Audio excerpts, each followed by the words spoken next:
Welcome, everybody. Thank you so very much for taking the time out to spend with us today. Now, we will be going through a bit of an agenda in a bit, but I want to welcome everyone. Also want to let people know that we've enabled the chat function. So during the course of this session, we might be just asking you guys some opinions and some questions.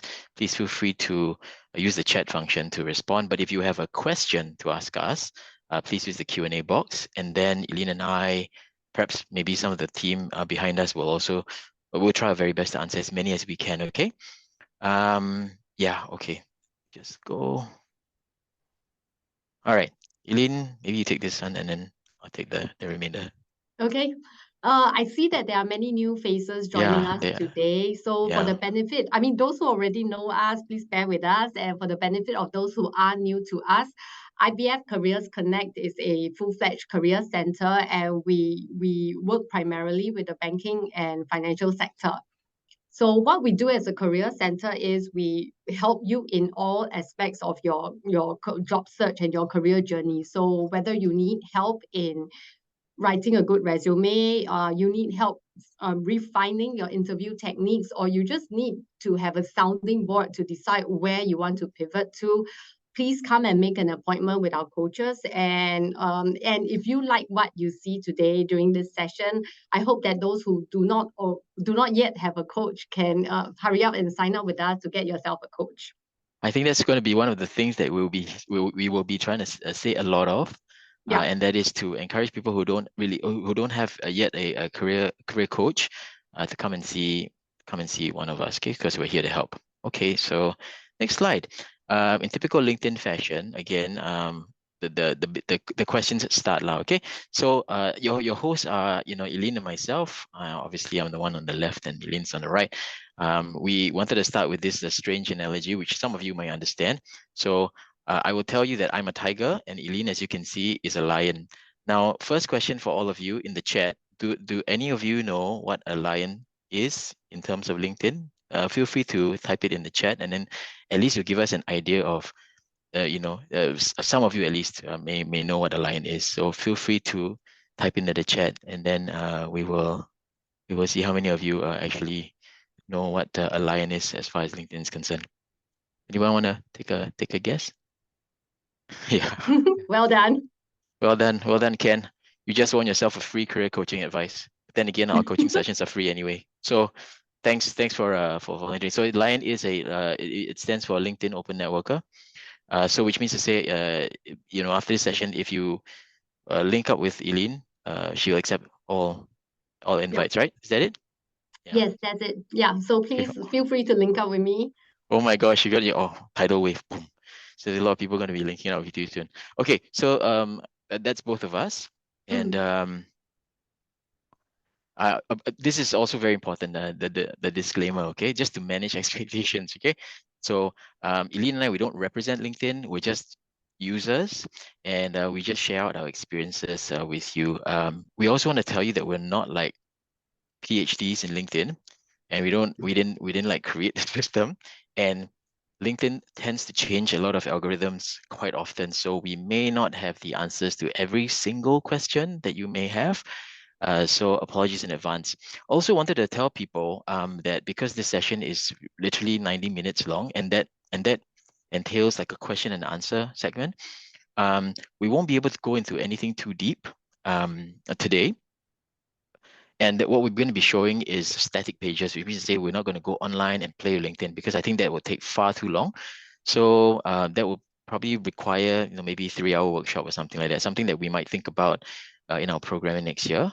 But for now, it's going to be static pages, and hopefully the stuff that you see will still be useful for you. Sorry, Eileen, did I miss anything that you want to talk about LinkedIn, or anything else you want to add?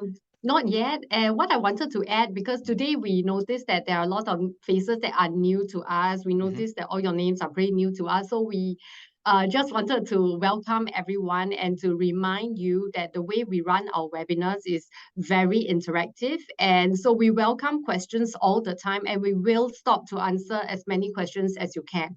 So the way for you to get as much as you want out of this workshop, right, is really to just keep on asking us questions, really. Yeah, so yeah. bring it on. Exactly, and I just saw Eugene ask, what does tiger mean? So I said I was a tiger.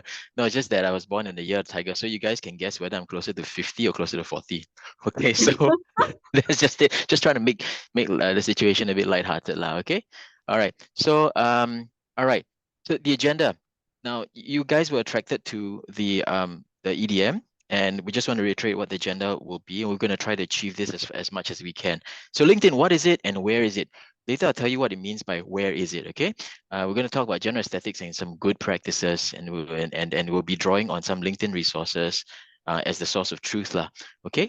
And then, of course, the fun part, which is searching for jobs and people, and then connecting and starting a conversation, which again, I think is quite useful. And the questions and hopefully answers. Why hopefully answers? Hopefully answers is because what I just said just now, we may not have all the answers.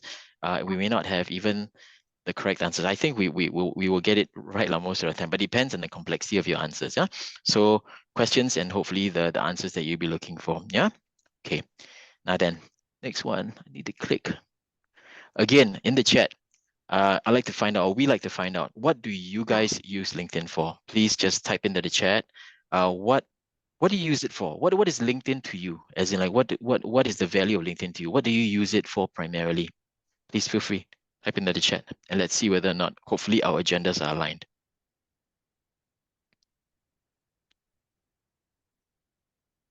Okay. Yep. Thanks, Eugene. Wan Sheng.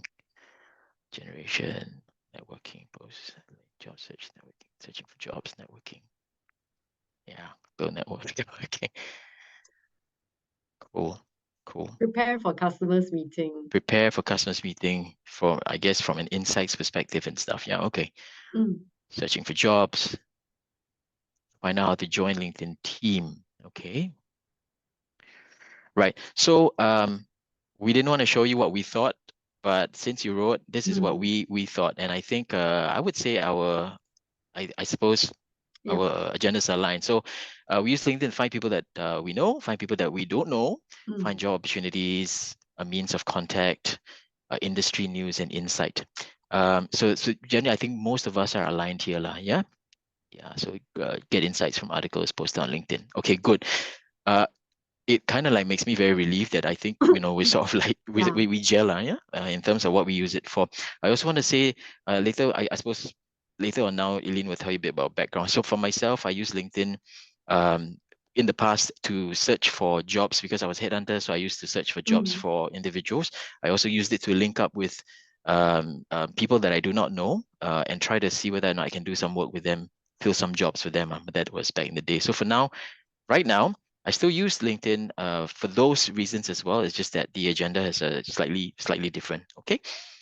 Now, like what Eileen mentioned, there's a lot of new faces, also a lot of new names that we might not be familiar with. For the people who are familiar with our programming, we normally run this session called the Fantastic Four. What is the Fantastic Four apart from being a Marvel superhero family? It basically represents kind of like the four elements that if you can get it right, maximizes your chance of career success. And just to go left to right is resume, research, networking, and interview skills. Yeah, if you get all of these right, then theoretically you should be able to maximize your chances of a successful career journey, a job search. And so again, the next question is, from a LinkedIn perspective, which one of these buckets do you feel LinkedIn is most suitable to be bucketed in?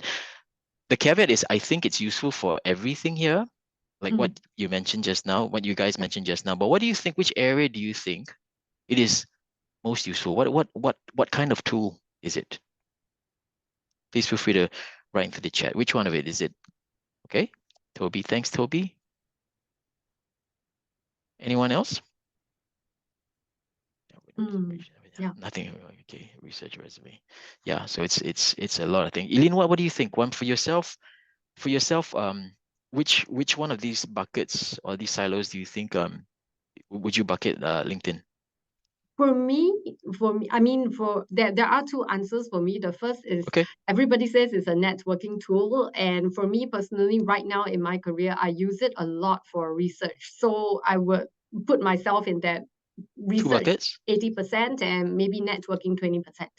Okay. So for myself, I would put it in. I've always viewed LinkedIn primarily as a networking platform, so I would definitely bucket. I'll put all most of my eggs in there as well. But then I realized that I've been using it um, to a very degree of success for a variety of other things, yeah, in terms of knowledge and insight and research and news and so on and so forth. Okay, so that was just a quick question for you all in terms of where you see this tool and where it is, and that's the reason why I said where is LinkedIn. So for some people it's networking, some people it's a couple of like Eileen is both, some people say resume, some people say insights and so on and so forth. For me it's networking, but I feel that this tool is important because it goes across all of these fantastic four elements. Yeah. Okay. Right. Okay. And So yeah, go ahead, before Eileen. we move on, right, I just wanted to add something as well. Many of you who attend this will likely have attended other LinkedIn or other webinars on Yeah. LinkedIn itself. So during this session, right, you're going to see different viewpoints presented by myself and by Adrian. And I encourage you to celebrate these differences, because for every coach that you meet, every person running a LinkedIn webinar, you are going to take away different things. So don't be alarmed by the differences, but instead, my one advice to everyone out here is to eat the meat and spit out the bones. So just take what you can from everyone that's sharing and run along with it. Yeah, Yeah, so I totally thanks, agree. Adrian. Totally agree. Yeah.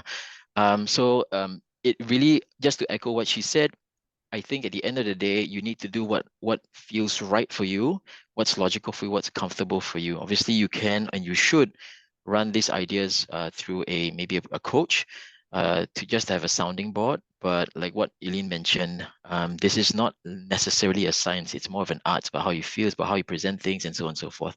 So totally agree that. Thanks so much, Eileen. Okay, so as per the marketing material that you got, the first thing that we want to go through is general aesthetics and good practices. Okay, um, okay, so the profile that you're seeing in front of you has been marked by LinkedIn as one of the sort of 14 great profiles lah. Okay, so this guy's name is Gary Pope. He's got that cute banner behind, and then he's the co-founder of Kids Industries and so on and so forth. You see his connections, you see his followers and so on and so forth, right?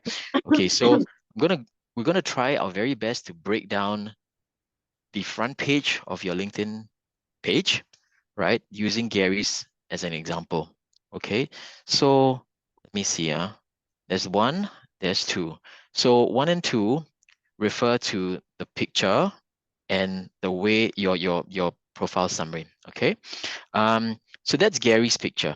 And we feel that this is what your LinkedIn picture should reflect. It should have you should definitely have a picture, okay, or a nice headshot.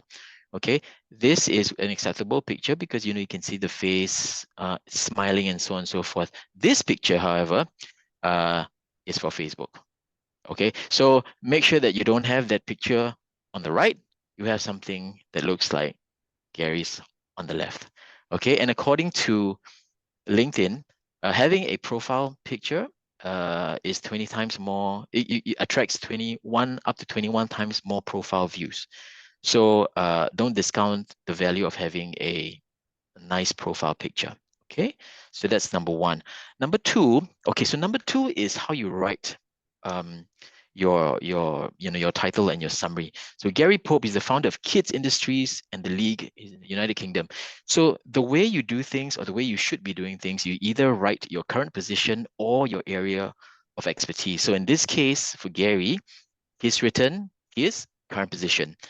Then if I were to go into say Eileen's profile, Eileen has kind of like done it in a more area of expertise sort of fashion. And so let's put her on the spot. I want to ask you, Eileen, did you have was there a particular reason why you decided to put your area of expertise rather than your current position? Oh, there is. So for me, I approach this very much like an engineer. So LinkedIn, remember, LinkedIn is something that works via algorithm. So if those of you who do not yet use it for job search or who do not yet use it for to be found for jobs, right? Remember that every day there is a hidden job somewhere in LinkedIn, and a recruiter or a headhunter or an HR manager is looking for somebody with your skills via LinkedIn itself. It's just that you don't know it. And the algorithm actually rewards consistent use in LinkedIn. So for me, this LinkedIn algorithm actually drives what I put in my profile. So the reason I put area of expertise in my profile is because I want to appear in the search results when people are looking for learning and development, career coaching. So And go ahead. Yeah, I would just wanted to answer a quick question by Nicholas. Should it be a formal or casual picture? So for me, I'm a lot more flexible with LinkedIn. I don't specify that it needs to be a formal picture because it all depends on the image that you are trying to portray. So if you are a vibrant professional and you want to be known for your enthusiasm, your energy, and your colorful life, then it makes sense to put a picture that reflects that personality of yours. Because ultimately, the people who decide to click through your profile are the ones that you want to be attracted to your personality and, so on and so forth. So for me, it's all about what are you trying to attract and how do you game the algorithm accordingly. Yeah, I agree. I think that the only caveat is that the more your picture looks like the Facebook picture, the dog picture, whatever it is, right? Then that's a place that you don't want to go to. Like, for example, like if you are in a hot tub with two girls or something like that, that's not an appropriate picture. Okay, yeah, that's not an appropriate picture, or something like that. But your face shouldn't be flashed, because you like, there's a drunken face, and that one is obviously no lah. Yeah. But like you see, like Gary's background, right? He's got all of that cute cartoon things because he's in that industry, right? Yeah, and his profile picture is not like, it's not really like Eileen's one, for example, because Eileen's one is like classic headshot, like the pose. But I totally agree with what she said in terms of reflecting that personality and so on and so forth. So two things, right? So Eileen has decided to put her area of expertise. So I think she portrays herself as a thought leader in those areas, whereby Gary is telling you what he does for a living right now and what's his current expertise. He's running this company and what he's doing. So what you should do, well, again, I'm going to say these two words that people don't really like. It's called "it depends." Okay, so I think the end of the day, work. There's probably going to be an individual answer for each of you guys. So I think you should, consider working with one of us, career coach, to help you think about what's the best way forward. Okay, so that's it. Okay, and then below that section, right, is this huge thing called the about section. This one is a bit tricky, okay? And this is what Gary has written. Hang on a second, I'm just gonna minimize this. The chat thing is like popping. So the about section. This is a little bit tough to write, and the style is not necessarily. I would say that the style that Gary writes, or the style that LinkedIn says is effective, may not be the style of our culture as Singaporeans, to be honest. Okay. But so Gary writes it in a very relaxed and very, very authentic style. I used to be a school teacher. I loved it, but then the pay sucked or made taking the bus to work prohibitive, and then so on and so forth. That's a story fashion, right? And to a large extent, LinkedIn has regarded this as a good about section. Okay, it is like regarded as something that is worthy of mention. Okay, now we don't necessarily write like this, but we should try, like what Eileen said, we should try to extract the best of it, and use it for yourself. Now, when I was looking through this things, right, I asked myself, what would be the value of me writing like Gary? Like, this is so Western, right? I tell myself that the value of it would be if, for example, you're applying to an MNC and a Western pair of eyes is reading this, or like a recruiter who's not Singaporean, or so and so forth, which is very fair because a lot of them are may not come from Singapore, and this is the kind of stuff that would interest them, right? So for myself personally, I can see the value of writing like it because it's quite authentic. It comes from the heart, and he writes it in a very, very laid back kind of fashion. Eileen, I don't know. I mean, do you feel that this is your style? Is this something that you would like to do? Because I've seen yours, and yours has got exclamation marks and stuff. So, Yeah. yeah. I mean, for me, exclamation marks is kind of my style. Not that I like There you to go. scare people or something like that. Yeah. But my about section is designed to showcase my style because Yeah. being a learning and development person, a career coaching person, I thrive in an environment where there is a lot of adventure, a lot of ambiguity. Energy.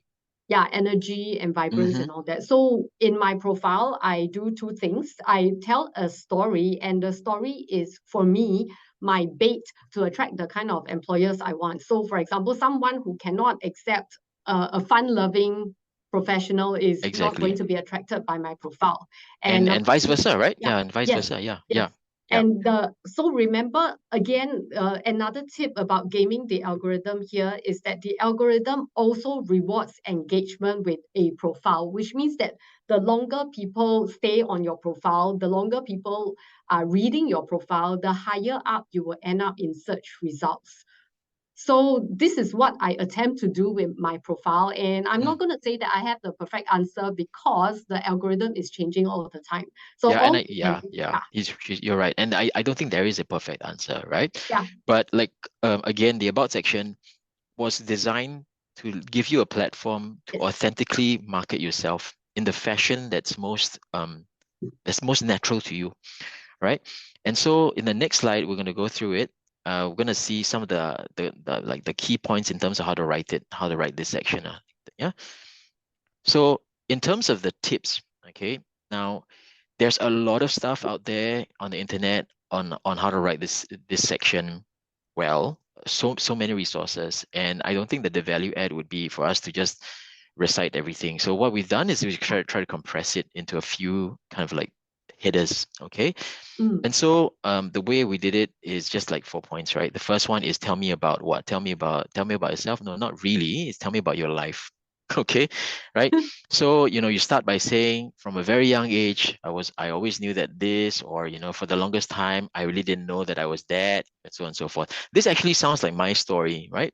How did I mm, become a career advisor? And I don't think that many people will know. It's for me, it's the second one. For the longest time, I didn't really know what I was good at. I honestly mm. didn't, right? But one of the things Same that here. consistently people said was like, thanks for being such a good listener. Thank you. And I was like, oh yeah, that's sure, no problem. But I carried on thinking, what was I good at? And I realized that maybe I just could find a job that, like that entails listening to people. So that's basically my life. So the starting of an about section, it would be really good if you could start by saying, who are you? I mean, where did the beginning of Mr. XYZ come from, and so on and so forth. So that's the first thing, okay? The next thing is the connecting the past to the present. What does Mm, that mean? yeah. Are you a career pivoter? Because a lot of you guys are career pivoters, right? And how did that happen? How do you career pivot, right? Were there any patterns or common threads in your pivot? Because sometimes when people career pivot, they think like, oh wow, I mean, that's such a great pivot. But then when you think Mm, about the patterns, right? There are patterns inside, yeah. you know. Yeah, I used to work in pharmaceutical, and then I'm now working in the banking. Yeah, but what did you do? I was an accountant in both. This is the common thread, right? So think about the common threads and connect the past to the present, right? Mm, And then the third one would be your present role and successes. Now, for career pivoters, one of the things that is most difficult, right, is to tell people how how you succeeded after you career pivoted and so on and so forth. Or even if you're thinking about career pivoting, um, how you have been successful in the things that you have done that might be different, that could then people can extrapolate and say, well, if this person has done so well in all these things, then if we give this guy an opportunity, in theory, he should.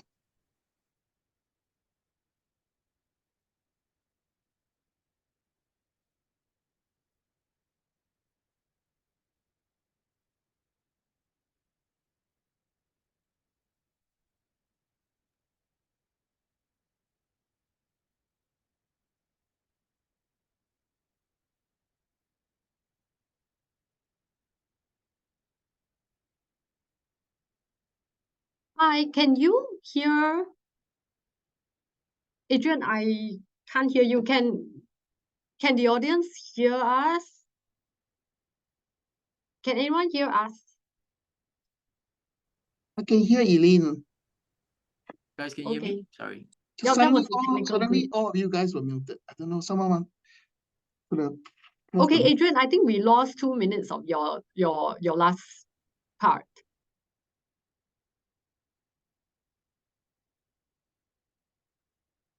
Can you guys hear me? Now, okay, I yes. can hear you now.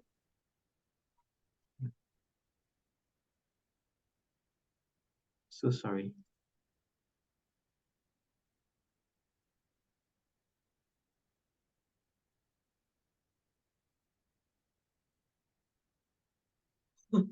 Hello.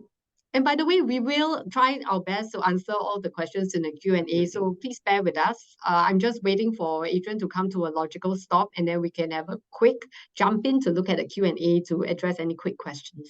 Sorry. If you guys can hear me, I'm sorry. I can't. I think I can hear you now.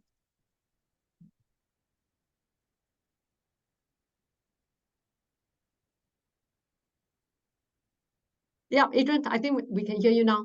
We can continue. You can hear me, but actually I can't hear a thing actually. So hang on. I have no idea what's going on. Hang on. Okay, I can hear you now. Okay, whilst Adrian is getting himself in, you can hear me, right? Okay, let's not waste time. I'm going to wait for Adrian to get back up, and I'm going to quickly go through the Q&A list. Can you talk again? Speak. Can you hear me? Okay, Adrian's not hearing me, so Sorry. I'm just going to continue. Okay. Usually people message or respond to our message with, what are you doing now? How do you reply as an unemployed for a long time already? So for those of you who are in between jobs right now, that I can hear you very well, Adrian. Okay, for the ones who are unemployed right now, who are in the middle of your transition, there are ways to position yourself. Because the moment you identify yourself as an unemployed, this becomes a major turnoff for a lot of recruiters. This is the brutal truth, and it's not something for us to get bitter over, but it is something that you really need to have a career coach to help you reframe everything so that you don't come across like that. So tip number one, if you are in this situation and you don't already have a coach, please feel free to sign up with us, send an email to our team, and get yourself assigned a coach to work with you on that. This requires in-depth work, and we have worked with many people who are in career pivots. So please come to us for help. Okay, Eileen, can you hear me again? Perfect. Okay, great. Sorry, guys. I know that Eileen was probably talking, and I was like, "Hello, can you hear me?" Sorry about that. I have no idea what happened. But thanks for staying. So the question, I don't know whether you answered it, but Eileen wanted to ask you about these 3 points and whether you had anything to say. Did you already add something? Oh, I was trying to blitz through the Q&A, and I was sharing with the audience that I was waiting for you to come to a logical stop from the about section, and then we can see which are the questions that we can quickly answer. Can. Yeah. Okay, so we finish the about section first, yeah? Hang on a second. And the last one is the storyboard and write how you speak. So according to LinkedIn, right, it says you should write in an engaging way. And one of the things that they did mention in brackets, I'm quoting, is if you wouldn't say it, you shouldn't write it, right? So you should sound natural and authentic at all times, right? And then obviously speak in the first person. Don't write something like Adrian Wu is a no. You should write I am, right? So that's according to LinkedIn, what a best practice is. This is how I write my about section, and I think hopefully it's how you guys write, or hopefully write your about section as well. Okay, let's go. This section is this number 3 is already. Shall we try to stop for some questions? Yes, let's do. Okay. Question from Kit. Can we use an AI textured image that's close to actual photo? Uncomfortable with uploading actual photo. So remember, we're not going to give you yes or no answers, but we want to share with you principles that should guide what you want to do with your LinkedIn profile. So one of the things about LinkedIn is that, number one, you are gaming the algorithm. Number two, what you do always shows the kind of person that you are. So if you go into LinkedIn with the objective of being found for a job, being found for a position you want to be considered for, you want to showcase things that will attract the employer, the recruiter, to call you.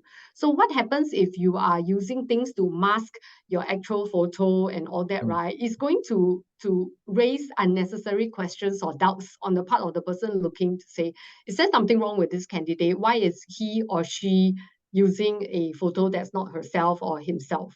So this is one consideration that you have to think about. And then regarding jobs, what is the position? What is the IBF stance? So our stance is that we function on principles. We do not tell people yes or no. And what we try to do in today's session is to give you a few guiding principles that can guide your decision making. So I hope that helps. And then, okay, I like this question about ChatGPT. Yeah, there are two of them. Yeah. There are two of them, right? Yeah, Number one, you can use ChatGPT to write or build your LinkedIn profile so much so that hiring managers could find job seekers very quickly. Could you teach us how to use ChatGPT for LinkedIn profile, where we can go to engage instructors who are teaching prompt engineering to job seekers, even though it's a paid training course? So that's question number one. Yeah. And how do you use ChatGPT to write the about section? To write other sections. So first off, I'm going to give my take on it and leave Adrian to help me fill in the bits. So for ChatGPT, prompt engineering is very important. However, nowadays, there are a few things to consider when you are using ChatGPT to do all the writing for you. Number one, if you do not educate the ChatGPT about your own writing style, whatever ChatGPT throws out is going to sound very unlike you. And this doesn't do you any good, even if you get called up for an interview. So you're going to just present a different image of yourself than on LinkedIn. And this happens for the resume as well. Number two, as much as ChatGPT is being used to write LinkedIn profiles now, ChatGPT can also be, the AI, not just ChatGPT in particular, can also be used to sieve out the profiles that are written by ChatGPT.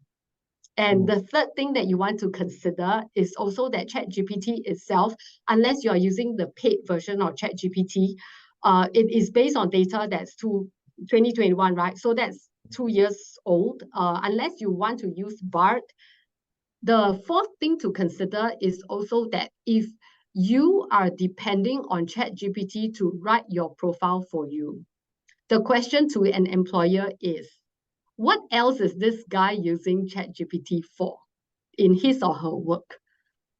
So this question for you too. Yeah. So Adrian, over to you. Yeah, I mean, I agree. I think ChatGPT is extremely powerful, and I've actually put it to the test more than once, more than twice, 3 times, and so on and so forth. But it's absolutely correct, because even if it writes something astoundingly nice for you, if it's not you, you're going to be found out.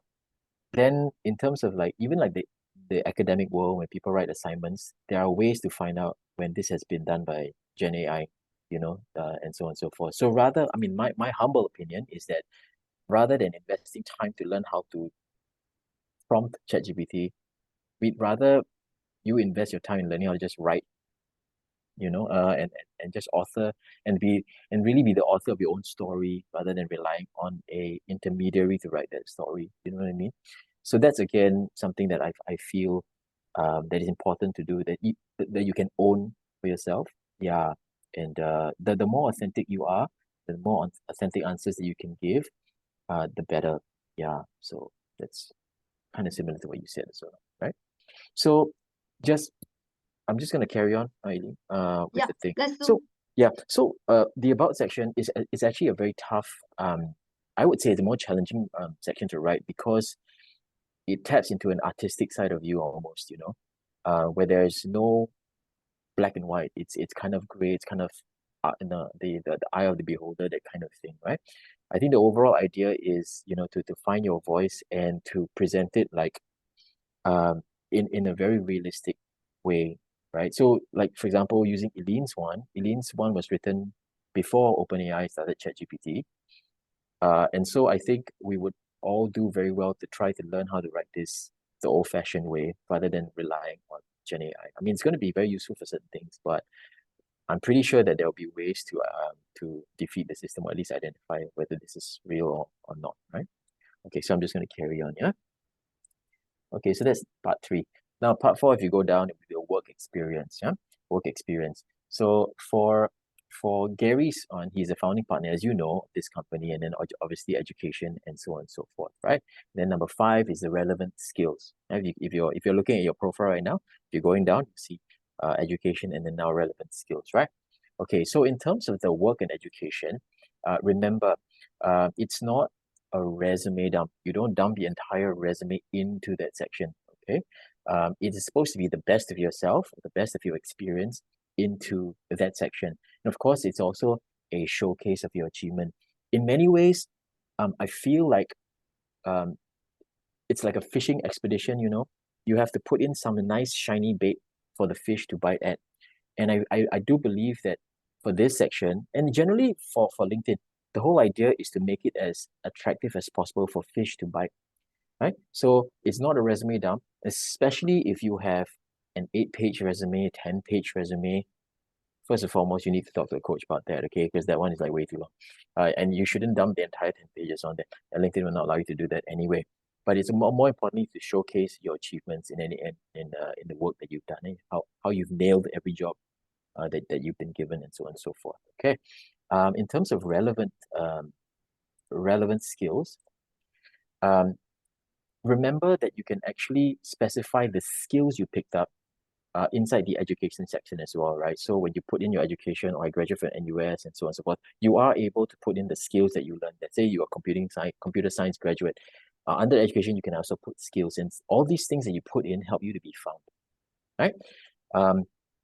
Also, one of the things that you'll see is also asking for endorsements, and I think there'll be a slide right after this, asking people to endorse you for a specific set of skills, okay?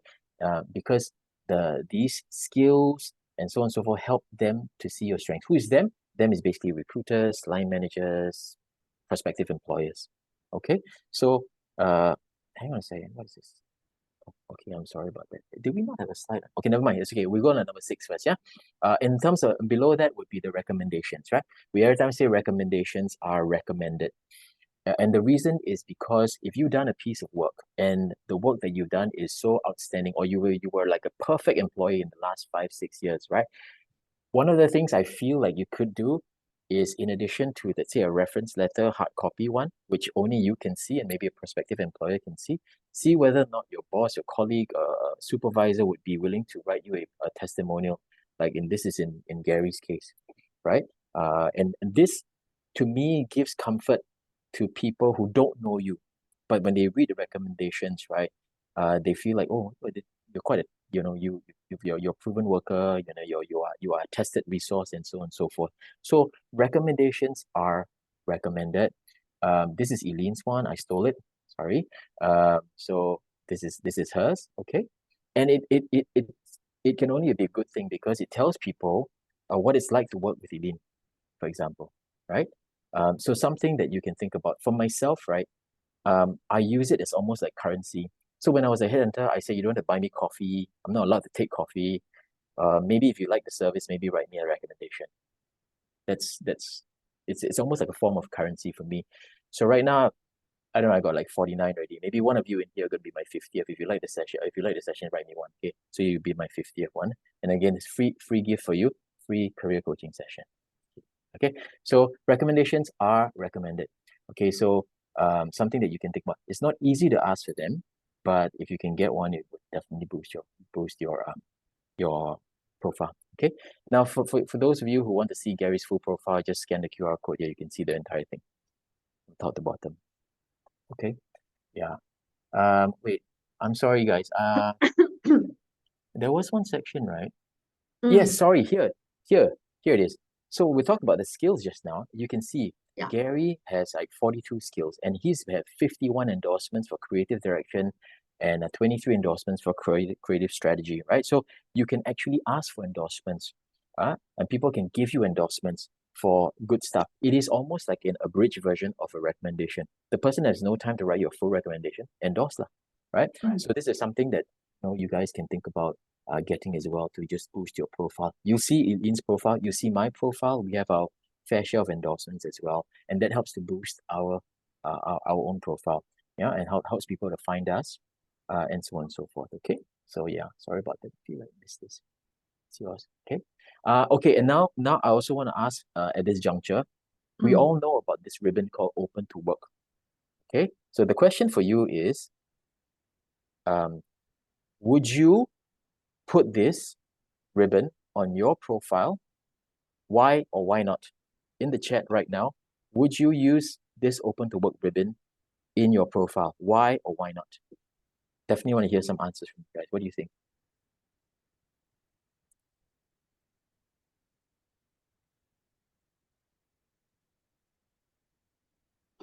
No, colleagues will see. No, huh? So the Open to Work ribbon can be customized so that the people in your organization cannot see. Just FYI, right? Yeah, but I'm just looking at the chat right now, right? No, unless I'm unemployed. Okay. I see that's an interesting thing, and we'll talk about that as well. No employer will know that you're looking for a job. Okay, how about, okay. Let me rephrase it. Would you put this ribbon if you were unemployed? Arthi says yes. Gregory says yes. Eugene says no. Okay, I want to get a selection of the yes and no's. Okay. Ocean says yes. Yes, when I'm looking at it, probably no. John says no. Okay, probably says no. Yes. A lot of people say yes. Faith says sounds desperate. Anyone else?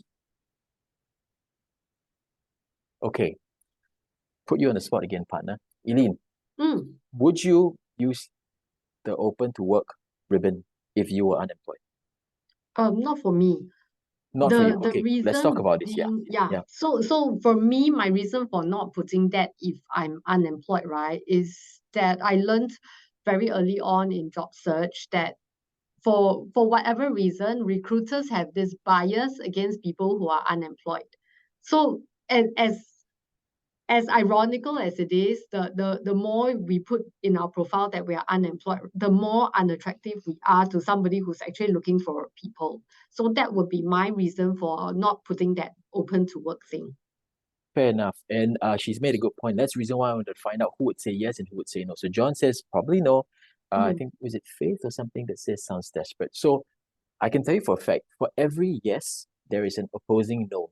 For every article that says, yeah, LinkedIn did this as an added benefit, people will support it. And then, but for everyone, there'll be an opposite one, no. Okay, so you got to think about what works for you. We're not saying that Open to Work is not a bad a bad thing. It's not, because a lot of people use it, right? But then again, Eileen would not, Eugene might not, right? John will not, for example. I probably will not as well, because my mindset is more of a case whereby recruiters desire what they can't have. People desire what they can't have, hard to get, and so that's a psychology thing. So my decision, whether or not I'm right or wrong, I've chosen to not use the Open to Work ribbon. But then if we survey our team, maybe our team would feel differently, right? Maybe they would actually use, because it is an added thing that LinkedIn designed for job seekers, right? To help them be found easier.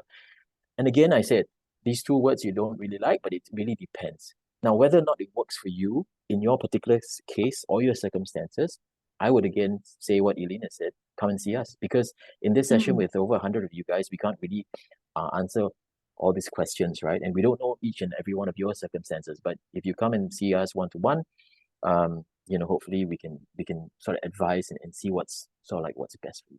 Okay. So I just put this funny thing that I found. If you've seen the show Taken, I don't know who you are, but I will find you and I will work for you. I found it quite funny, right? So just a bit of a laugh, right? So again, something for you guys to think about. Maybe you know someone who's used it. Maybe you know someone who's refused to use it, and what their reasons are. But whatever it is, if you're confused about whether or not you want to use it, please come and see us, and hopefully we'll be able to give you some insights and answers. Decisions are ultimately yours, but maybe you could benefit from a sounding board. Eileen, anything else to add before I close off the section? Just two things I wanted to highlight. I think someone in the chat section said something about the very fact that you are in the market means that you're already open. So I like that. That's an assumption that I would put across. And number two, the reason why I don't think the algorithm actually rewards if you put this tag open to work, is that you see by default, why we game the algorithm by putting our areas of expertise, our job title, our background, our useful skills onto LinkedIn is because when recruiters and HR managers search, they are searching for either data analyst or they search for HR VP or HR business partner. They will by default never key in the search term that says open to work. They're not going to do that. So for that reason, I also will not put the open to work tag in it. Yeah. So that's all I wanted to add. Okay. Yeah. Yeah, and again, guys, as I said, right, Eileen and I may share the same view about using or not using open to work. But then again, ours is not the source of truth. It's just basically what works for us and how we feel about ourselves, right? But then again, as I also mentioned, this is a function or an added thing that LinkedIn has offered, and there's a reason why they do that, right? For the benefit of some people, or at least they feel it's a benefit. So it really is a personal choice. Okay, so I just wanted to say that, right? Okay, so I think we're moving on to the kind of like next section, which is like the job searching and jobs, searching for jobs, searching for people. Yeah. And I think that most of you guys should be familiar, with the basics of how to do this already, right? You want me to do the first couple of slides before we put you on the spot, Eileen? I can do this section, Okay, and then go for it. you can Just let me know jump in. when you Yeah, want me to can. switch. Okay, yeah. Can. So for me, I use LinkedIn to do a lot of research. When I say research, I'm talking about either looking for jobs or looking for something about the jobs that I am looking at, or looking for people and looking for the kind of information that I want to find out about someone. So for example, can we have the next slide? Yeah. So so jobs, right? Yeah, Yeah. so I will search for jobs, right? So assuming that today we are doing a search for data analyst jobs that are available in the market right now. And so if you look at this, right, there are a few ways for you to analyze and understand this information. If I want to look for, if you look at that green button there that says jobs, right next to it, there is another button that says date posted. So if I'm in here purely to look for a job, I would by default just look for the newest jobs. Because chances are those jobs that were posted earlier on would either already have been filled or, for whatever reason, they are still on LinkedIn. So that's one way that everybody else is using LinkedIn to do. The second reason why I might use the date posted filter to look for jobs that are older is when I want to snoop on a company and I want to find out this particular position for data analyst, say at this company, quantitative or whatever, this company, how long in the last say 5 months how often have they reposted this? Because this will then tell me that perhaps number one, they cannot find talent to fill that role, that's why they keep reposting it, or number two, worse, the worst scenario is that they have filled it, but the company has such a culture that people keep leaving the job.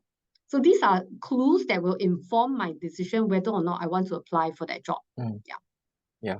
And so like what Eileen said, right? If you use date posted, right? If you don't use date posted, if you get a bunch of results, 334 jobs, right? Data and there's 334 jobs. But if you want the fresh ones, if you put date posted like the past week, you'll come out with like 85 jobs. So maybe what you can do is you prioritize the fresher ones first. So this 85 would be the ones I would say you should prioritize first rather than 334 jobs, okay? Because these jobs are posted in the past week. So yes, exactly. So maybe in terms of priority, this is something that you guys can do, like, I guess immediately, right? Yes. Okay. And then, like as you can see on the right, on the right, meet the hiring team. Some companies are nice enough to actually tell you who's the representative, right? So this lady can be reached by using that message function. But then again, not sure how many of you are premium members, but the message function, I believe, is a premium function. So just FYI, not gonna sell you a LinkedIn subscription, okay? But I just want to let you know, I checked, the cheapest subscription is like $49.99 a month, okay? And that allows you to do this, and it allows you to reach out to people directly using emails. Yeah. Okay, so that's what I wanted to add. Mm. Eileen, you want to carry on a person's? Yeah. Okay, so we've just covered using LinkedIn to search for jobs and to find out information about jobs, how old the job is and how often that job has been reposted in the last 1 month or 2 months. So the next thing we do is to use LinkedIn to search for a person. So in the scenario where you are not a subscriber to LinkedIn Premium, like I'm not, the one search that I might do if you want to reach out directly to an HR manager at the company is to just type in directly HR RHB Bank or something. I believe that's our next slide. Yeah, hang on a second. My goodness, what's happening to me? Yeah. Sorry, guys. I'm just trying to get rid of all these things.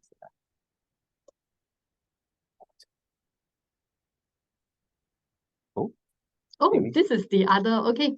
It's okay. We'll go on to the next slide, which is where you key in the name of the person that you're stalking and whose connections. Yeah. Is that right? Yes, Yeah, you the next first. I one. think the RHB one is probably later. Yeah. Yeah. Okay, Okay. the Yeah. next You're one. Yeah. stalking. Yeah. So in this case, Adrian is trying to stalk me because he's trying Yes. to use my connections, right? So if he keys in my name, and bear in mind now, that's because Adrian knows who I am. So he keys in my name, and then you will find that he's going to look at my profile. And under my profile, you can see that my 500 plus connections are in blue. So this tells him that he is, when it's blue, it means that Eileen has already enabled the function within LinkedIn that allows anyone in LinkedIn to view who are my connections. So when you do that, right, you can then move on to the next slide. Do we have something on the next slide? Yeah. And then, so assume that Adrian is now stalking me. Adrian can now see who are the people who are connected with me. So you will see all these people are direct connections with me. And if you want me to make a connection, if you want, you can then use this person. In this case, if Adrian wants to reach out to that first person there, all he will need to do is to just send me a message and say, hey, Eileen, I noticed that you're connection with this person. Do you think you can link me up so that I can ask this person about this or that? So this is another option for you if you don't have a premium subscription. Yeah. And if you look at the next, let me see, the next slide, actively hiring, you notice that this is in brackets. This is, for me, I do not have a premium subscription, but Adrian does. And so he can actually see this particular, he can use this filter called actively hiring to look at the connections of his connections who are actively hiring. And then he can reach out to them directly to say, hey, maybe I can help you fill this position. Yeah. So like what you guys have seen, some connections on LinkedIn are very altruistic. They don't mind you knowing who the connections are. Like for example, like you saw just now, right? Yeah. If it's in blue, you can click on the connections and you can see all the connections, her first degree connections and so on and so forth, right? And then let's say for example, if you have a premium account and then you just realize that two of her connections are actively hiring, and it just so happens that they're hiring for something that you're good at. One of the things you could do is reach out to Eileen and say, hey, Eileen, do you think you can like introduce me to this person and so on and so forth, right? But bear in mind that making the connections blue requires a few settings. The person must have done these few settings, right? Go to settings and privacy, visibility, and then connections, and then you sort of enable it, right? But then this is a very altruistic thing because many people don't do it, but we're just highlighting to you for people who actually do, and how you can benefit from these these people who allow you to look at the connections. Okay, so yeah, so these two are hiring, and hopefully you never know. It could be something in right up your alley that you could be good at, and then you already know Eileen who knows them as a first degree connection, so it won't be like a out of the blue kind of a message. Okay, yeah. And like just now Eileen was mentioning, you can also use LinkedIn to reach out to people. Like for example, if I type in HR manager RHB Bank, you come up with like these three fillers, and then you can see the last one, the head of human resources, second one is the head of L&D at R&D RHB, and the first one is human resource provider. So you can actually do that as well, right? Now I think we want you to pay attention to that button on the right, which is the connect button, and we're going to talk about it shortly. Okay. So now we're going to go Eileen, should we take a pause first? I think the Q&A is building up, man. I mean, like, Yeah, we do have a yeah. lot of questions. I think we can take a pause and Let's work take a pause through right them. now and try to deal with a few things first before we go into the sort of like the next two Okay. fun sections. Where should we If start? you are looking for a job overseas, what's the best way to customize your LinkedIn profile? Best way to do so is to please make an appointment with our career coaches. This requires individualized help. And then if your LinkedIn profile states tremendous success in a previous industry, you're trying to enter a different industry, banking and finance in this case, does it make sense to highlight your previous accomplishments? Yes or no, depending. So remember, for people who are trying to pivot, you are always very clear about what you offer, but this is not immediately clear to the people who are hiring because they are hiring for direct expertise. So your best bet when you're doing a career pivot is not to follow rules like, oh, do this on your LinkedIn, do put that word on your resume, but to really work with a coach who will be able to customize your entire journey. Because when you do a pivot, you need help. When you're just writing a resume, you need help for the strategy itself. Yep. How do you position yourself in interviews and networking? So please, another plug for us. Yeah. And then if you are in a career break, area of expertise, okay, remember whether or not you are in a break or you are currently employed, putting the title within that headline of yours is also a way to game the algorithm, because there are times when recruiters are looking for VP data, or they are looking for a certain rank. They will type that rank to see who already has that particular designation in their current profile. Yeah. I just want to add, so like this person who asked area of expertise taking career break, I think, I mean, if you ask me personally, I'm not going to use it depends. I will probably swing towards area of expertise. As you know, so it covers regardless of whether or not you're taking a career break right now. Maybe a couple more before we move. Okay. For the current position, what if you're jobless and you're looking for a job? What should you put? Can I use example like my previous position, looking for job opportunity? So I'm just going to focus on the first question. What should you put if you're jobless? Eileen, what do you think? My take is, remember, you are there to be found. So by saying you are looking for opportunity, first off, nobody is going to key in the search term looking for opportunity. Secondly, you are giving I would say, a message that's not very attractive to a recruiter. The recruiter who will call you or who is interested in you is going to call you and contact you based on relevant areas of expertise and skills that's on your profile, not on your job status. So suggestion, focus on what you offer. And again, another suggestion, please work with a coach, because a coach can really help you to sharpen your focus on LinkedIn. Yeah. The next one, I think it says that you're typing an answer, Eileen. Can I check, is the number of applicants on jobs listed on LinkedIn true or a made-up number? We have no data to support either view. Yeah, I'm going to say that it's true. Yeah, so that's a personal opinion. Again, never ask LinkedIn whether, hey, is this like real or bluff? But I'm thinking take a guess that it's true. Okay. I don't think a company can buy ghost votes or ghost applicants. I certainly hope not, right? So I hope they don't operate like Grab. You know how Grab changes the price, the peak pricing, depending on some secret algorithm. Yeah. Well, I hope there's no like Grab employees here right now, but hey, sorry. Okay. Yikes. Yeah. Okay, so let's carry on with the next couple of sections, which is kind of like the fun sections as well. Okay. Because connecting and sorry, a quick one to address all the questions relating to ChatGPT. Our suggestion for ChatGPT related queries, right, is instead of investing your time trying to master prompt engineering, which is the best course for using ChatGPT to do XXX, your time is better invested in seeing a coach, perfecting your job search, your brand identity, and all that, as someone who's really there to add value. And your authenticity and yourself. Okay, so over to you, Ken. So connecting and starting conversation, which is something that I would say people find incredibly difficult to do, because I think a lot of questions will come in terms of, what do I say to these people? My goodness, right? So hang on a second, just click. Just now I was telling you about looking at the RHB Bank, right? Connect, right? So I think you will be able to see two things, right? One of them is the connect button, one of them is the message button. Okay, the not connected, obviously, as it means, as it states, it is someone that you are not connected to. You don't know them, they don't know you, you're not connected. But on the right is a connection has been established, and then now you can message these people, okay, directly with no limit, or almost no limit now, right? So I'm going to put some numbers down there.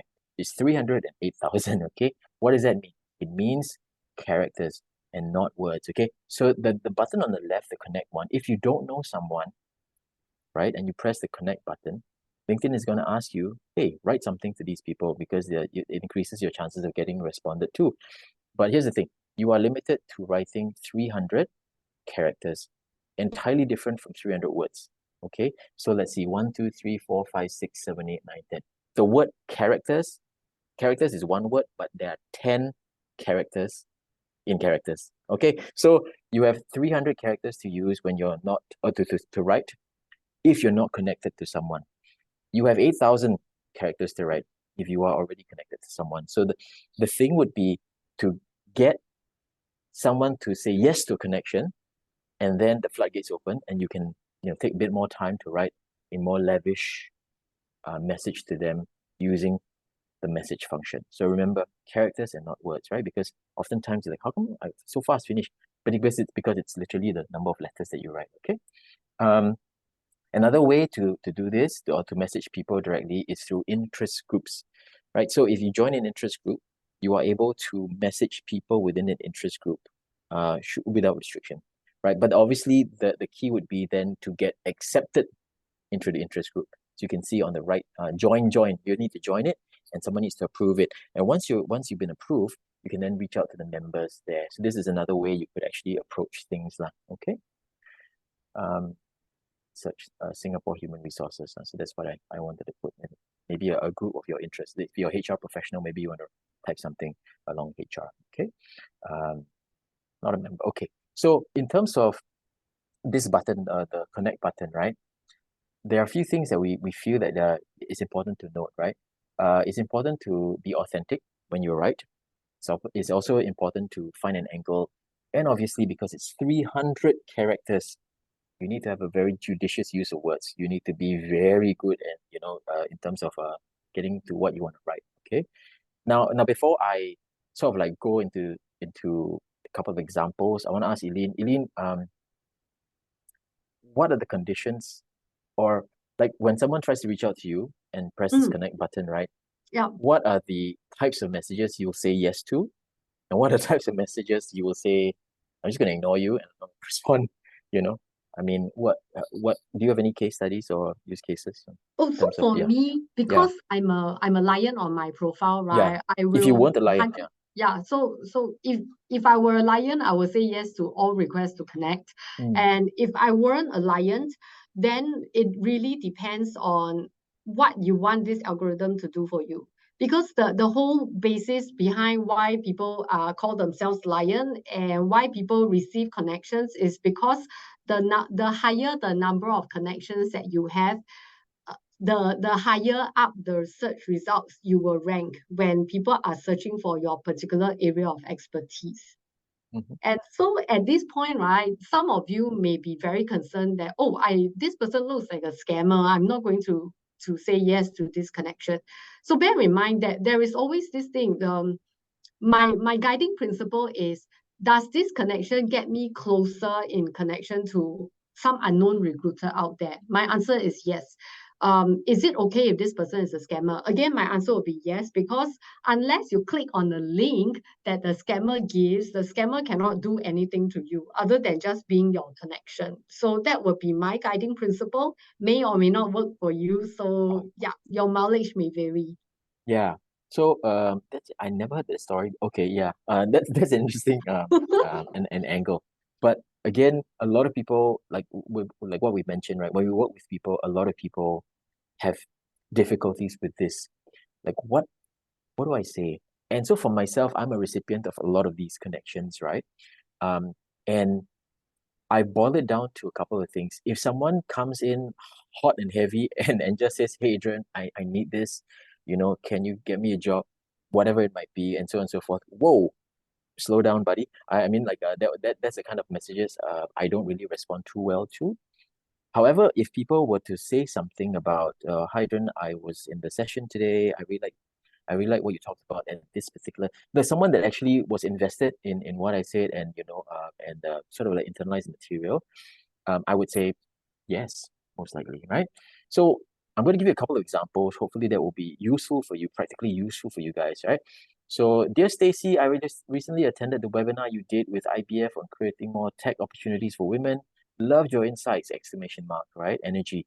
I love to share my own ideas with you, and I hope we can connect. 206 characters, way below the 300, right? This is an example of something that's within the character limits that you could think about. So Stacy, I use this example because we did a session with one of the MDs at Citibank, Stacy Lacy. And I just use this as an example in terms of how I would go about connecting with her if I was an attendee and I wanted to, just get connected to her directly now. Okay. So here's another one. Dear Lorna, I've been in the risk and compliance space for 12 years and recently found myself back into the job market again. Now, you've got some very interesting roles or good roles, and perhaps I can help you fill one where you've struggled to find a good candidate. Can we connect? I think it's a perfectly, good way of approaching, someone. Okay, that's 251 characters. So again, very well within the character limit. So as you can see, that the flavor of it is that, I love to share something with you. Maybe I can help you, right? So it's not about give this to me, do this for me, whatever it is, right? It's reciprocity, recip, recip, reciprocal is the word I'm looking for. Yeah, so it's returning the favor, right? Offering something in return. So for those of you who have issues with this, hopefully these two examples will give you an idea of how to approach these things. And I do realize that spending 3 minutes on this slide alone is not going to be enough. So again, after this session, please think about coming and spend some time with us one-on-one to see how it is that we can maybe help you craft something that's a bit more personal for you. Okay? All right. Now, this one is the message one. Let's say you connected already. Stacy says, yes, okay, I'm going to connect. I'm going to, maybe you've reached out to Eileen and you've written something. Maybe she's not a lion, and then, you've reached out to her and she says, yes, I'm happy to connect with you, right? So what do you say? So again, authenticity is always important. You got to speak who you are. There's no BS, and there shouldn't be any masking. Just try to be your authentic self. Obviously be diplomatic as well, be polite and courteous and things like this, but be yourself, right? Find your angle, know your target well, right? Know this person that you're reaching out to well, and don't use a splattergun and use the same message to everybody, just change the first name. Don't do that, right? Try to know your target well. And remember that the relationship is symbiotic and not parasitic. One of them works together, one of them just ask me. Okay? So again, just going to give you an idea using Eileen's example, hey Eileen, thanks so much for accepting my invite. I've been following your posts, have attended a few webinars, and so impressed with the initiatives in the XYZ space, whatever it might be that you're leading, right? As a newbie to this area after spending 15 years in another area, and thinking about career switch into your space, I was wondering whether I could get some advice, maybe a phone call or coffee next week. In the meantime, I came across an article I think that you really like. Here's the link. I particularly found the adoption metrics, whatever it might be, eye-opening, and enjoy the read, right? And then you sign off with your name, right? Okay, so the structure of a message like this, right, is a few things I try to identify for you, right? The first one is gratitude. Thank you for accepting my invite, Eileen. And then flattery. Again, I was trying to find a different word for the word flattery, but I guess you understand what it means, right? It's about making people feel good, making people feel like that they've been paid attention to, right? So flattery is the next one. I've been following your posts, big fan, and so on and so forth. I attended a lot of webinars, some of the webinars, and all the great things that you've been doing in this space, right? Then honesty and humility, right? I'm being honest. I'm new to this area. I'm a career pivoter, right? After spending, and then what you've done is sneakily tell people what your background is, right? After spending a number of years in a specific other area, right? And I'm new, and I definitely love to hear some insights and some advice that you might have for me. So maybe I can offer you a coffee or maybe a phone call next week if you're free. And I call it the last part is I call it the gift. Remember, symbiotic and not parasitic, right? If I had ended off with just that coffee, maybe it might work, but I want to end off offering something if I can. right? Just to also emphasize the investment that I have in your space, Eileen, for example, right? So, I would always try to offer them an insight or an article, or did you know about, so on and so forth, right? Really like what you guys are doing in the XYZ space, something like this. This is what I would do. So I call that last section the gift, which means to say you give something back rather than asking for stuff. Okay, and this is what my structure would be. Eileen, do you have anything to add, or would you propose any changes, or have any other points of view? For me, I'm quite happy with this template that you have you're sharing with everyone. For me, again, because I'm a lion, right? I have a Pretend you're slightly not lah. different take. Okay, pretend I'm not, right? I would just do something really, really what to me feels very authentic, which is, hey, Adrian, I noticed that you're active, or you and I share the same circles. I would really Yeah, like to expand my yeah. network. That's it. Hope to connect with you, and that's it. I don't offer anything in return. And what she said is well within the 300 characters. So that one can even be used for the connection button, right? So Yeah. yeah, so you could definitely do that as well. But at the end of the day, for me personally, what really makes me go across and accept is authenticity. I like to hear real life stories, And even when I was in a recruitment function, right, the ones that always attracted me was that angle and that the authenticity, and people tell me a story, and speak from their own voice. Nothing too atas and too like, oh, you're so governmental or whatever it might be, But you know what I mean. Just speaking to people like just human beings, you know what I mean? So that's how I am. Okay, so the message thing, hopefully you guys can glean something from it and pick up some angles if you're struggling with what to write, right? Because a lot of people ask, oh, what do I write? And so on and so forth. So here's an example. Again, 3-4 minutes on a slide isn't nearly enough for some of you guys, so feel free to come and reach out to us. Okay. Now, we're coming towards the end, and we definitely want to make some time for Q&A. Just want to give you some resources. Please do not how do you say? Please take a picture or snapshot of this, right? Do not point your phone necessarily, because what's going to happen is your phone's going to go crazy with 4 QR codes. They don't know which one to decide, which one to go to. The first one is a resource in terms of what LinkedIn believes is, good practice to create a good profile. Gary's QR code, Gary's profile there, among other good profiles, is on the second one. Okay, the third one is called collaborative articles, and it's something that I'm starting to embrace, which is basically if you go into this QR code, you can be a sort of like a thought leader on a specific area that you might be experienced in. So for myself, it's like soft skills and leadership or whatever it is. And there'll be some AI generated questions that people can contribute to. And if people react to your articles, right, you can actually get a badge, which is called a LinkedIn Community Top Voice, something like this. Now, this badge isn't going to be forever. It's going to be like 2 months and then you lose your badge again, unless you consistently post, right? But it could be something that you guys can look into. I find it quite interesting. I find it quite interesting and quite easy to answer, especially if you are already in the area. Only 750 characters maximum, so there's a limit. So you shouldn't stress to write too much as well. Okay, and then the last one is the LinkedIn posting limits. Like for example, 300, 8,000, right? So in this one, which is LinkedIn Helper is like a marketing automation company, right? So they listed out the character limits for basically every section in LinkedIn, right? So the about section, the message section, the article section, and so on and so forth. So I feel like this is going to be very useful for a lot of you guys as well, because you want to know how much am I prepared to write, or am I going to write, right? So please take a snapshot of these 4 QR codes and then take it one by one. Go to explore it one by one. Okay, and of course the last slide is basically stay connected, right? Our Telegram QR code, IBF QR code, and so on and so forth. Oh, we jumped. And then a link to writing to us and making an appointment to us. Okay. Okay. So at this juncture, 2 things. Elisa, if you're there, one of the things that we want is to launch a very quick survey for you guys. Again, for the newbies here, this survey is going to take you all of 20 seconds, literally.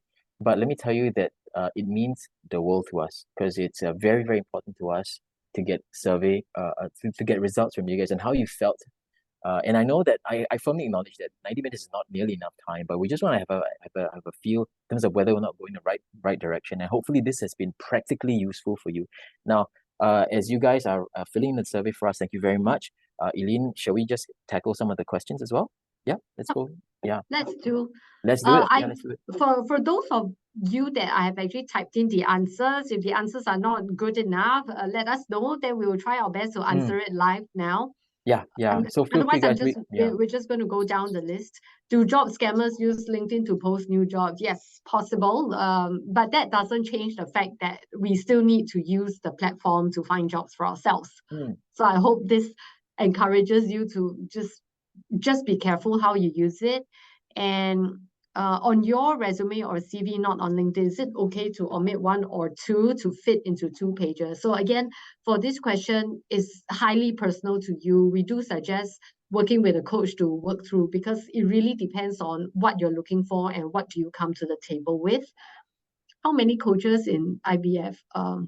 Okay, I'm not sure whether I'm going to leave this to Adrian.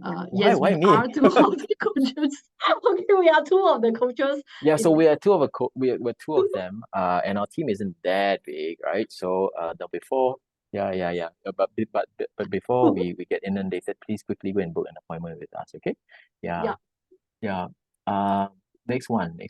What is this? Okay, with so many scams around, how can we be careful not to fall into it? So generally, do not click on anything or download any attachments if people send you anything. So generally, you will notice that you get requests for connections by people who are trying to ask you to follow their page or ask you to check out this webinar, that webinar. So for those, unless I'm really interested, I will not click on the link. And even then, even if I am interested, I will go to that profile, look at that profile, how long has it been online, Yes. how long has it been there, and I will actually look at the company they are representing first before trying to click on anything.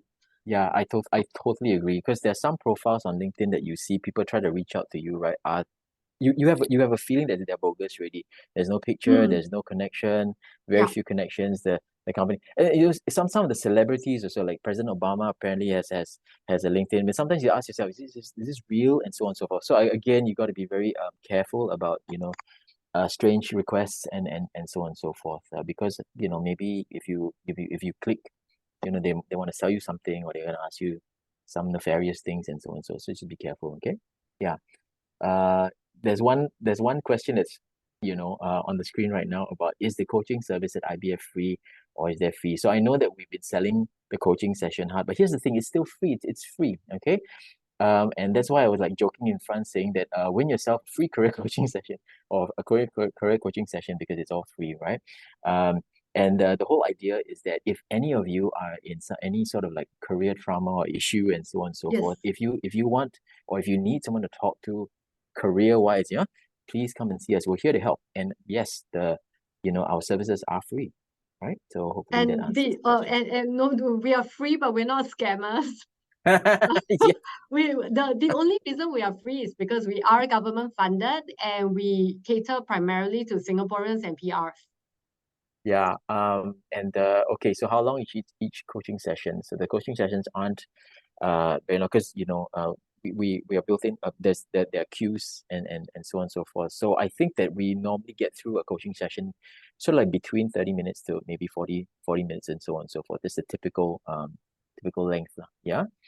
Okay, so Eugene, do you accept coaches? Eugene, we accept anyone, to be honest, right? Any coaches who have not been in banking finance sector? Absolutely. I mean, so many of our coaches are not from the banking sector, and we will accept them all. Because I think in career coaching, there are some fundamental truths or some fundamental principles that are just transferable across any industry that you go through. Okay, so the answer to that, a resounding yes. Thank you, Eugene. Okay. What is this? Nick Cole. Again, so Nick's question is exactly the same. So Nick, it's not for people from the financial sector. It's for people who are outside of the sector, who are interested in coming to the sector. So we're very happy to give you a hand. Okay. And by the way, yeah. when we talk about coming and getting yourself a coach, right? It's not a one-time thing. Generally, when you work for a coach, the coach will stay with you until you find a job.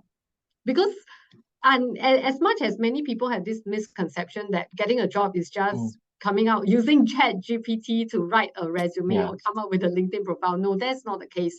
For at least from our experience, your job search, especially if you are unemployed and you're dealing with career trauma or having confidence issues, right? What the coach really does, I mean, at least what our team does really well is to help you to reframe and to renew your mind, to change your mind about how you see yourself. And that is ultimately what helps you get a job, is that confidence that attracts opportunities, people, the energy that comes in. So yeah. And also one of the things about ChatGPT just thought about, right? I mean, ChatGPT is extremely powerful, but the quality of its output is only as good as the quality that you put inside, right? Yeah. So one of the things that, like for example, hey, ChatGPT, help me write a resume. Okay, so tell me, ChatGPT is gonna ask you, give me some stuff to write, right? And then if that stuff is not good enough, then you're gonna get rubbish out, right? Or you're gonna get stuff that's not good enough. So again, the human benefit of seeing a coach, be it us and or whoever might be, is that we help you with that initial content, right? To see whether or not it's high quality and so on and so forth. So I just wanted to add that line, okay? Yeah, 40 minutes better, 30 minutes not sufficient. Yeah, I totally can relate to that. Yeah. You do not get to choose a coach because we are fairly democratic. You are randomly assigned the coach. Yeah, so it's do you random. Next Do you question. still keep Do you still keep both your LinkedIn profiles and actual resume consistent and in sync with each other? For I'm gonna just share mine, and then Adrian can have a different view. For me, I have slight differences between what's shown on my LinkedIn profile and the resume. So resume is really where you give details that you do not want in the public domain. And I give just enough information on LinkedIn to game the algorithm so that the people that I want to contact me actually do contact me to find out more details. Yes, nothing to add. That's exactly correct, right? As I said, it's not a dump. LinkedIn is not the resume dump. Not it, right? No, it's not. It's just the shiny bait for people to see. This guy sounds interesting. Let's try to get a conversation started, right? How do we request to be linked up with a career coach? So you can see the QR code up there. Email us. If you follow the process, one of the unsung heroes that you don't see in this session, apart from Eileen and myself, will guide you through how to secure an appointment at the earliest possible opportunity. Okay, right. And then, okay, so this one's interesting. Do you accept prospective university students, undergrads eyeing for finance and banking internships for career coaching? Again, we accept everybody. And okay, so when you go into university, you will have the support of a careers center that will guide you in terms of what a student needs and so on and so forth. Now, when the time comes when they say bye bye to you, and you don't have the support of the career center anymore, you obviously come to us, especially if it's banking and finance, right? So the answer is yes. But I think in the foreseeable future, you should have the support when you go into the university already. Yeah. Okay. The last question, Paul. Are the career coaching sessions available to EP holders? Paul, here's the thing. I unfortunately, it's not. Yeah. Be a sort of like a bearer of bad news. Yeah, I'm gonna say this, even on record. I think Eileen and myself, we would love to help everybody, but in this case, hopefully you can benefit from our public workshops and so on and so forth. And I just hope that's going to be enough. But our services are reserved for PRs and Singaporeans. Hope you understand that. Yeah. Okay, if you find yourself, okay, a few more minutes. If you find yourself unable to have chemistry with a particular coach in IBF, can you change coach, especially after a heated argument? Why would you fight with a coach? So I think from a policy perspective, and Eileen, you can jump in. We don't do these career coach changes because number one, it's too complicated because the coach who has been with you knows your story quite well. Then if you move to another coach, then you have to start all over again, and so on and so forth. So as a matter of principle, unfortunately, we don't change coaches. Eileen, this is correct, right? Our policy. Yeah. Okay. And for those of you who for whatever reason you can't approach our coaches, right? My suggestion is to just drop us a note on LinkedIn, and offline we will do what we can to help, but really no promises. And oh, you know what, Adrian, there are some interesting questions in the chat. Even yeah. Oh no. Okay, Adrian's frozen up, so he's right here. Sorry, today my computer is like all over the place. Something is really not right with the computer. So I'm gonna have words with IT, but I'm here in Eileen's room right now. Okay, so let's finish the questions. Highly unorthodox, but this is fun. Yeah. Okay. I do have an interesting question. How different are IBF coaches from WSG or E2I coaches? Is our coaching service for people who want to work in financial industry? Yes, our coaching service is for people who want to work in the financial industry, and I can't speak much about their coaching services because we haven't been coached by them before. And what I can suggest is, because everything is free, right? From a very Singaporean perspective, feel free to shop around. And one of my favorite things that I like to say to people is to really, just for every coach that you meet, eat the meat and spit out the bones. Yeah, that's classic, Eileen. That's a trademark line. Please attend more of our sessions. You'll hear that drilled into your head, because very valuable advice. Yeah. Okay. Okay. Okay, sometimes it's hard to say can't get along. If you can't get along with the coach due to lack of chemistry, what can you do? It's hard to say. We are all, well, you can, I mean, our suggestion, policy wise, we usually do not change coaches. And if you really want to bring this up, suggest that you have a talk with the coach and present your case. We don't really, in our history, we've not entertained any of this. Yeah, it's quite difficult because of the things that we said. It's not like trying to be difficult. It's just it gets very, very messy because cases has to be transferred to the system, and then conversations need to be had again, and so on and so forth. So again, appeal to you to work with your current coach and kind of like have a very open conversation and iron out the situations. My God, I hope it's not me. I hope it's not me either. Yeah, but just work it out. We can work it out. Okay. Yeah. Any other questions? Okay. For those whose questions we might have missed because you put it in the chat, if you still want us to answer your questions, feel free to put it into the Q&A box. Yeah, maybe one or two more, and then we'll let you go on your way. Yeah. Because And you know what? Because this is a LinkedIn workshop, feel free to connect with both of us or anyone from our team via LinkedIn. We're happy to respond. Okay. Eugene, I'm just going to take your question. Not sure has this been covered. Typically, how many sessions do we have with you before the sessions wrap up? Again, like what Eileen mentioned, we're going to be journeying with you until a point where you get a job, and or you say, hey, man, I don't really need your help anymore. So we're going to be with you until you tell us that you don't want to be with us anymore and you want to break up with us, right? So and one tip for those of you who are new to coaching and not worked with a coach before, a coach is really very much like ChatGPT. You garbage in, garbage out.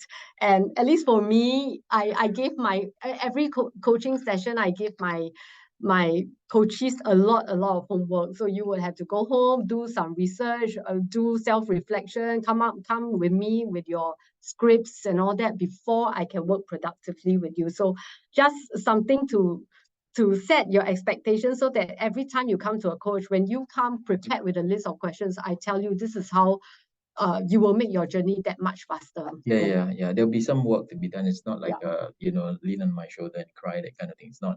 There's work to be done. There's certain things to improve on, and so on and so forth. So be prepared to put in some work as well. Okay. Thank you, Adeline. Yeah, but we are the lighthouses in the abyss. Oh man, thank you so much. What that's a great comment. This means a lot to us. Really. Thank you so much, guys. But then again, now we see quite a number of people dropping already. So maybe we're gonna let you guys go.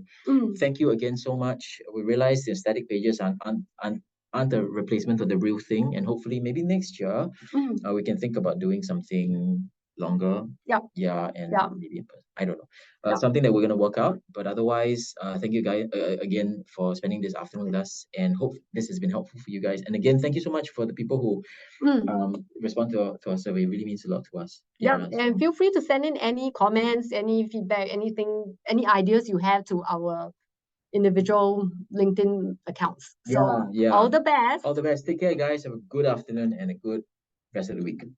Take care. Bye.